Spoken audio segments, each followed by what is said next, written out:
All right, good morning, y'all. So today we're gonna get started on the first episode of the S Files. So really, this is just gonna be a podcast we're gonna run throughout the year. We're just gonna be doing weekly episodes on some true crime, Unsolved crimes. unsolved crimes. There you go. So I'm Raymond. And I'm Alex. And today we're going to start with the Black Dahlia case. Okay, so you want to start, Raymond, or do you want me to go? All right, sure. So Some background. yeah, we want to go into a little bit of context first. So Elizabeth Short was born in July 1924 in Hyde Park, Massachusetts. So she had a lot of problems with like her lungs when she was little, and like the family doctor told them she needs to move to like a warmer climate. Otherwise, like her asthma is just gonna get worse. So briefly, she moved to Florida with some family members, right? But there, I think she ran into some trouble, right? And then she decided to move to California, right? With It was her California. dad, because her parents separated. So her Yeah. dad lived Wait, in hold up, California. hold up. Because now that you say that, I forgot something. What right? did you forget? Because she had like a super, like, she had like a regular lifestyle, right? Like, Right. mom and dad. And then one day they find the dad's car on the side of like a bridge. What? Yeah. And then everyone thinks like, okay, like the guy, like he jumped because they had lost a lot of money due to the market crash. Uh-huh. The Great Depression and all. So for real, they thought, okay, like he jumped, whatever. And then they just started, they just assumed he died, right? And then a few years later, after she had moved to Florida and all, her mom gets a letter from the dad that he had never died. He had like abandoned the family and gone to California to start like a new life, right? So we could pick it up from there. So at that point, her mom gets a letter from her dad, right, saying whatever, I'm still alive, whatever, like I'm an asshole, whatever. And then she just decides, to go back to her dad, or to go with her dad to California. Yeah, okay, so basically, from what I read, is that she wanted to go to California because she felt as if Massachusetts was too small for her. Like, she wanted more, she wanted a big city, she wanted more, so she moved with her dad, and he told her that she didn't have to pay rent if she, like, did, like, cooking and cleaning around the house, but then she didn't do that because she met up with this lady that we'll talk about her later, but she was, like, she ran, like, a nightclub. So then she started going out, and then her dad kicked her out of the house because she wasn't holding up her end of the contract. Right. So after she gets kicked out, Uh-huh. she goes to work at a military base. Yes. For around 9 months, like 9 to 10 months. And here she starts dating one of the guys there, like one of the army guys. But like apparently like the guy wasn't a very cool guy, whatever. So like they start getting into arguments, whatever, and then she kind of like leaves him when like the arguments start getting violent. And, okay, so with that guy, I don't think they ever found him as, like, a suspect for her death. I think it was more of the later, like, the big people that she had contact with. Yeah. So basically, when she moved in with this lady, because after the 9 months that she worked at the military base, she moved with this girl named Dorothy, right? She was she has something to do with Hollywood and big stars and stuff. So then she moved in with her for, I think it was about a month, from December to January. And then in January, she met with this guy called Red, I guess this is his nickname, and she left to Dorothy's house. And then the day after, I believe, was found dead. Now hold up, just chill, because I thought that I heard What did you that hear? Red was just a guy who's married, right? And like Red, like she had been having an affair with him, or like he had been having an affair with her. Mm-hmm. And then like whatever, they're just the day right before, right? Like you were saying, Her right death? before she was found dead, Uh-huh. or no, 6 days before she was found dead. But the last time she was seen was when he dropped her off at the Biltmore Hotel. And I mean, it wasn't like he was the only one that said that she dropped her off, because the doorman at the hotel also like said that he walked her in. So like that's why he was never like a serious suspect, because he had alibi and all that. I think, okay, so from what I read, he became pretty much a serious suspect, but they didn't have enough evidence to hold him, so they kind of just had to let him go. Yeah, I mean, nothing really was going his like. No, there was no evidence against him, and and he also passed a polygraph test. Yeah, So I did see that. that's when they were like, all right, this guy's not him. Okay, so then it was January 15th, 1947, that a 911 call was reported, and it was supposed Elizabeth Short. Did you But hear like the details of the car? Or, like no, the red car? no, the call. No, I didn't get those. Cause I know it was a mom Yeah. that saw it with her daughter. yeah, a mom had like, I forget how old her daughter was. I think she was like 3. Uh-huh. And she was like on a stroller. Yes. And then I did see when that. she got there, she sees like it was like this park. I forgot what it was called, Leclerc Park or something like that. It was like near a suburban area. And then she sees on the other side of like the sidewalk, and there's like Uh-huh. empty lot. She sees what she thinks is a mannequin cut in half, right? Yes. Which at first she didn't think it was weird because apparently like this was an area that a lot of people like left trash on or whatever. So when she crosses over, and like she starts to get a little closer, she sees what it is, and it's like Elizabeth, right? So at this point she like runs away with her daughter, and like then she calls. I'm pretty sure she knocked on somebody's like house to be able to grab the phone and be like, look, like this is happening. But basically they couldn't identify it was Elizabeth because her body was so demolished that it was so gross. She had for some reason, did you see that she had like her big toenails painted red? I didn't see that. It was just her big toenails were painted red. She had deep cuts in her forehead and on her pubic region. She had a tic-tac-toe game on her hip, like Wow. carved out tic-tac-toe game on her hip. Crazy. And they cut her smile from like 3 inches away from the face to kind of give her like the Joker smile. Yeah. And later on, which this was not on public records until way after the crime was committed, they cut a piece of her hair and shoved it up her Wow. pubic area. Oh my god. Yeah, it was That's wild. it was dark. It was a lot. But yeah, they actually the only reason that they were able to identify her is because like a few years like prior she had been arrested for some like, some petty crime, and in that case they had gotten her prints on file. But this was like a crazy coincidence because at that time there was like very little chances that like a young woman her age would have her prints on file. So this was like a coincidence that helped with the crime, because other than that they would have had absolutely no leads to go off, just an unidentified body. And in the crime scene, there was no blood. Like her body was cut in half, completely like hip, like torso from hip, like completely detached, but it was no blood. It was a clean cut. Like there was nothing there. So at this point, like the detectives kind of assumed it was like, okay, whoever has this, like, whoever did this, like has to have like some like expert knowledge on like anatomy and like probably is in the medical field, because there's no way that this was done so precisely that no trace was left behind. Also, a little side note: when the reporters got there before the detectives, and that's why the police weren't able to use or like consider any of the evidence around her, because they could have just been misplaced by the reporters. Before we move on to the people that were kind of like interrogated for the crime, so they informed Elizabeth's parents about her death, and once they identified the body, and her dad at the time when the police went to his house was drunk. He was drunk, and they knocked on the door, and he said he didn't care about what happened to her, and that he didn't want to even see her or come down to identify the body. So then they called the mom, who was still in Massachusetts, and she literally came on the next flight out the next day, I believe. But ever since the fight that Elizabeth and her dad had, they never talked again, and he didn't even care to like look at her body.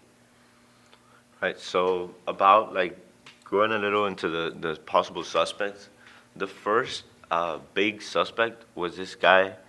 After Red was discarded, it was this guy called I think it was Robert Hansen, and he was the owner of one of the nightclubs that that Short was working at, and he was actually like tipped as a possible suspect by Dorothy, her friend, because Dorothy said that Robert Hansen was super weird, and both Dorothy and Short had been staying at like one of his houses, Right. and he was like super obsessive about Elizabeth. Like he had been telling her like, oh, you can't bring like any guys over, like specifically to Elizabeth, and he had been making like advances towards Elizabeth, right? Mhm. And then when they interrogate Hanson, he's like, oh no, like I never really cared about her. Like once I like kicked her out of my house, like I never talked to her again, which was like easily disprovable. Like there Yeah. was evidence to disprove that. But the only reason why he wasn't a concrete suspect was because he had an alibi. Because I think he was like at a theater opening, like the day of the murder and like during the time frame. Before we discard Red completely, I do want to talk about how the police really did put him as a suspect in the beginning. It was him and this guy named Harry. I don't remember his last name. But apparently after the call was reported, Robert was his name. Robert Manley was Red's actual name. And this guy named Harry left for like 2 weeks. So when the police came looking for them, they literally had to camp at his house for 2 weeks until they got there because the police entered the house and they saw that his car was there, the car that matched what Dorothy had described. So they waited for them there for like 2 weeks. And then once Red came, they investigated him, they made him do the polygraph test and all that stuff. But he passed everything, so they had to discard him. Like they had no actual reason to hold him for the murder. So then a lot of people decided to come up and say that they killed the Black Dahlia. Nobody really knows why, probably just for the fame of it, because this case went viral because she was like somebody that was involved with a lot of like Hollywood stars and all of that. So a lot of people came forward and said that they killed the Black Dahlia, but they weren't really him. But now we're going to talk about somebody that the police to this day believe was the murderer of Elizabeth Short, and they never got to prove it, but even his son accused him of it. Alright, so I was like low key like looking like a lot into this Hodo guy, and like he has a lot. Like he's probably the most like intriguing out of all the suspects. So this guy like apparently he was like a prodigy. Like he was genius, like super smart from when he was little. So, like they actually did an IQ test on him, and I think it was like he got a score of 187, which was like one more than Einstein. I forgot the exact numbers, but I know that he was one more than Einstein, right? So it was like this guy was like everybody was like talking about like, yo, this guy's a genius, whatever, he's a prodigy. And then he goes for college, he goes to Caltech. And in Caltech, whatever, he's doing good, and then he starts having an affair with one of his professor's wives, right? A messy guy. Yeah, this guy was low-key crazy. But anyways, he was like, he got her pregnant. Right. And then he tried telling her like, oh, like whatever, like leave him, come with me. But she said no, like she was trying to save her marriage. So then when the whole thing gets revealed, he has to leave Caltech because obviously, his professor got super mad at him. So Loki got expelled, right? Low-key. but, but yeah, and then from there he goes on to like pursue other like business fields, and that's where he starts getting like more involved with like the Hollywood world and like the California like lifestyle. Okay, so George also had a daughter of his own later on. According to Raymond, he had like 20 kids. All right, that's a little exaggerated, obviously, but he was okay. So he was a polygamist, right? So he was married to like 3 women at once, and they were all living together, and he had like a child with like all the different wives, right? So yeah, he did have a lot of kids, and he was definitely he was a ladies' man, right, or whatever you would call it. I wouldn't call him that. Later on, there's his daughter that particularly stands out, and it was because sadly him and his daughter had sexual interactions, and he got her pregnant, and he made her have a home abortion. Yeah, He and performed actually, the home abortion. she accused him of like raping her, basically. Yes. And like hitting her in the head with a pistol or like whatever. And there was witnesses that like corroborated her story in court. But basically, like this guy, since he had so much money, he had a crazy defense team. Yeah. And they like got him out of it. But like there was like a pretty solid trial to get him in jail for like sexually accusing his daughter, which is crazy. And so basically, this guy was also known for his very messy past with abortions. Because I believe it was not only his daughter that he tried to perform a home abortion on, but that was a fail. I think that was the first time he ever tried it, and it failed, and the daughter had to have the kid. Um, what is said to believe is that Elizabeth wants him for some sort of procedure. Yeah, because what we kind of forgot to say is that after like this guy had already like established his career in his own enterprises, Right. he goes back to school and studies medicine. Uh-huh. And after Yes. that, he leaves and opens up his own clinic, which gains like a lot of popularity, and it deals with like STIs and like treating them. So like that's where he kind of gains a lot of popularity, and a lot of people suspect that that's how him and Elizabeth may have like gotten connected. And like and with his connections, some people also might think that he would dated Elizabeth for a little bit. Yes, so that was why he became one of the prime suspects, and then because obviously the connection. Remember, they're starting from like square one. Like they have no idea what's going on because Elizabeth was around so much. Like she went from San Diego, and then she was in Florida, and she was here, she was there. So with this guy, he just became prime suspect for the fact of his medical knowledge, like Raymond said, and all of his nasty background, like how he was taken to court by his daughter for rape and for the abortion thing. He also had a son. His son's name was Steve.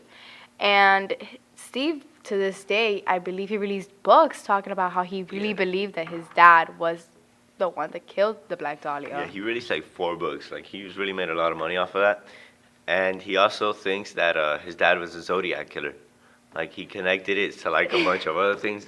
Obviously, you could call into question like how much is this like Steve trying to like be smart like his dad and make money, or otherwise, how much does Steve actually believe? But as far as the Dahlia case, like this is like there's some concrete stuff here, just not enough to push the case over the edge and convict. So Steve also said that his dad left the U.S. a lot, and to his belief it was that every time he left and he came back, it was because he killed somebody. And every one of his trips, like he would come, he would kill somebody, and then go back to like, for example, the Black Dahlia case. He fled the U.S. to go to the Philippines, and therefore, since he was in the Philippines for so long, that's why the police couldn't really like hold him or have him question any further because he left the U.S. Therefore, they wasn't his property anymore. And after a time, like when enough, like there was enough connections to have like reasonable suspicion, the police were able to get a warrant to bug this guy's phone, Hodow's phone, right? His house. Yeah, I like believe it his was house whole and like house. and his phone calls, and they spent like hours and hours like monitoring like all his calls, but none like there was never anything that pushed him over the edge except the most suspect thing he said was that he had a secretary that died under very suspicious cause. In fact, most believe that he killed her because the secretary had access to a lot of his like illicit dealings. So, and he said he was talking on the phone with someone, and they said, "Oh, even if I did kill the Black Dahlia, they'll never be able to confirm it because My assistant my is secretary dead. is dead." Yeah. So that wasn't obviously he wasn't there. There was no confession there. He was talking in hypotheticals, but obviously it's a very suspect thing.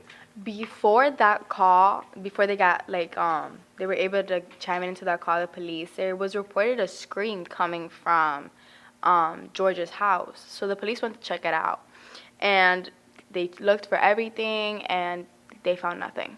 So then it was after that he made that call and said what he said about his secretary, which is why it also really threw people off, making them believe that that scream that came from his house was the secretary that he was murdering, I guess. Okay, so then since George went to the Philippines, they discarded this guy completely, and then this lady came up. Her name is Christine Reynolds, and she said that she killed the Black Dahlia. The only reason why the police took her seriously, because remember there was a lot of people that claimed that they were the ones who killed her, it was because she gave the police the insight of the hair thing that I mentioned earlier, and nobody knew that. The police never released that type of information. But it turns out that Christine had a girlfriend that worked in the police department. and her girlfriend gave her the insight about the case. And what was really crazy about it is that the police never looked into the fact that one of their members was just releasing this explicit information of the case. They never really looked into it. But then what happened with Christine is that there was no solid evidence. Like, she gave them the storyline that she was with Elizabeth, that her and Elizabeth had an affair, and they got in an argument, and she went to pick Elizabeth up from this bar that she was at. They were in the car, and then Elizabeth tried, like, opening the door and just moving away from, like, running away from the car. So then she does that. She falls out of the car. She rolls out, apparently to the place where she was found dead. And Christine claims that she was the one that pulled out a pocket knife and killed her and started stabbing her and started cutting her up or whatever. But the police was obviously very thrown off by this because there was no blood in the crime scene. So there's no way that that could have happened. Yeah. But the only reason that this lady came forward was because apparently the night that the day that the police found Elizabeth Short dead, she was really drunk. Christine was really, really drunk, and when she woke up the next morning, she found so much blood on her, and she just believed that she was the one that killed her. Nobody knows why she would come forward or what happened. I guess she was just trying to get a peace of mind to just be like, okay, I did this, but like at least I know how I did it.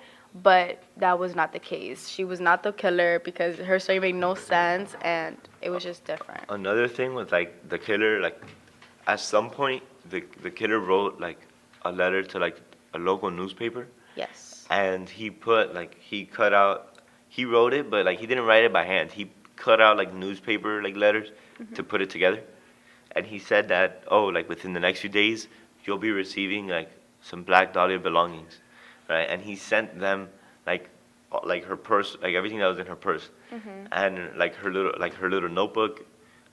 He sent letters that he sent her social security card, her like pictures of her. So like all of this was on her the day.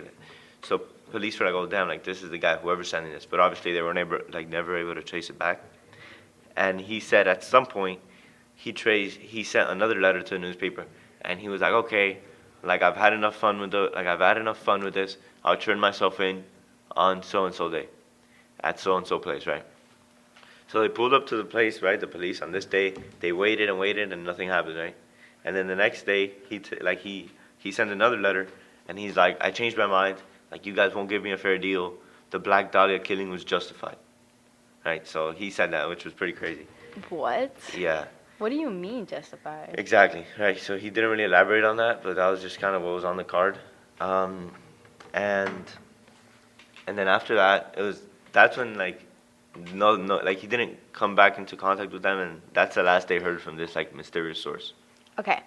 And then later on, there was a suspect. The police suspected this guy because during that time, there was a guy in Cleveland, Ohio, that was called the Torso Killer, something along those lines.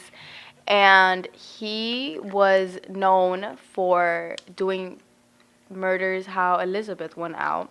So he would cut up their torso, and he would like leave them all marked up, and it was always like a very clean crime scene from what I read. So they really thought that he was the one to do it for a while, but then it was before, like I think it was 2 weeks before the Black Dahlia case happened, that they stopped seeing murders coming from this guy in Cleveland. So they think that during that time he went up to San Diego, which is where this girl was at the time, and they believe that he could have been the one to kill her, but again, nothing was proven. Like, there were so many suspects, so many stories that lined up but also didn't. So to this day, this remains an unsolved case. And there was actually like a lot of police members. The thing about like LAPD at that time is that it was like notorious for being super corrupt. Like there was a lot of corruption at that time.